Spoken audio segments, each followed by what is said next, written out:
national educator.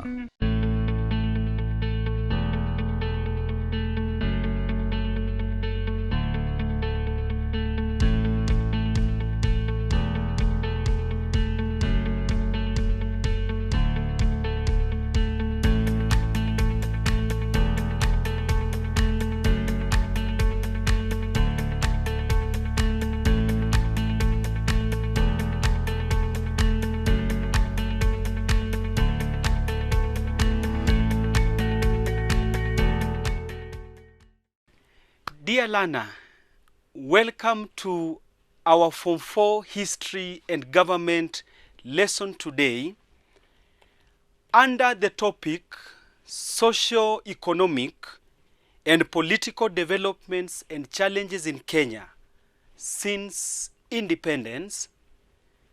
Today we will look at the subtopic Education in Kenya since Independence.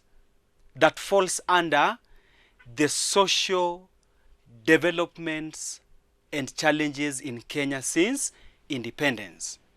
And the objective that will guide our lesson, dear learner, is that by the end of this lesson, you should be able to outline the education commissions set up by the government to streamline the education system in Kenya since independence. So our key objective for today will be to look at the various education commissions that we have had in our country since independence under the social developments in Kenya.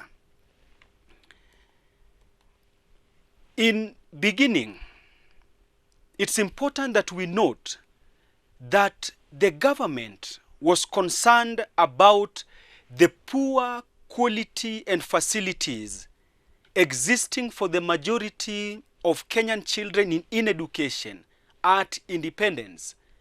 Why?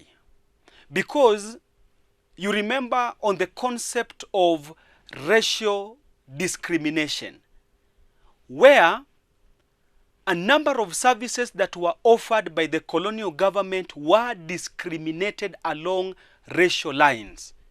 And therefore you find that the Africans were not given priority in the various services that were offered by the colonial government. So when we attained our independence under the presidency of Jomo Kenyatta, it was his concern about three major things. He talked about poverty, he talked about disease, and he talked about ignorance. Poverty, disease, and ignorance. And therefore it was as a result of that ignorance that the government became alarmed because of the poor quality and the facilities of education that were there at that particular time for the consumption of the African child in Kenya.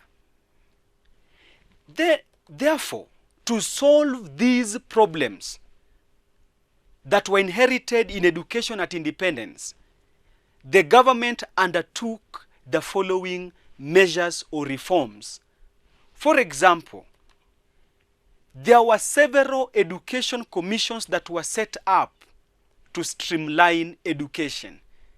And actually this will be our key objective for today's lesson, so that we'll be able to break down and look at the various education commissions that were set up to solve the problem of ignorance among the majority population of the citizens of Kenya at that particular time. And then the second measure that was taken by the Kenyatta's government was that the Harambee strategy was employed to expand educational facilities, again drawing from the Harambee philosophy, pooling of resources together for the benefit of the community members. So resources were pooled together, educational facilities such as schools, they were pulled together by the community members with the aim of providing quality education to the Kenyan child. And then the last reform was that constitutional amendments were made in 1975 to give Kiswahili a respectable status in the country.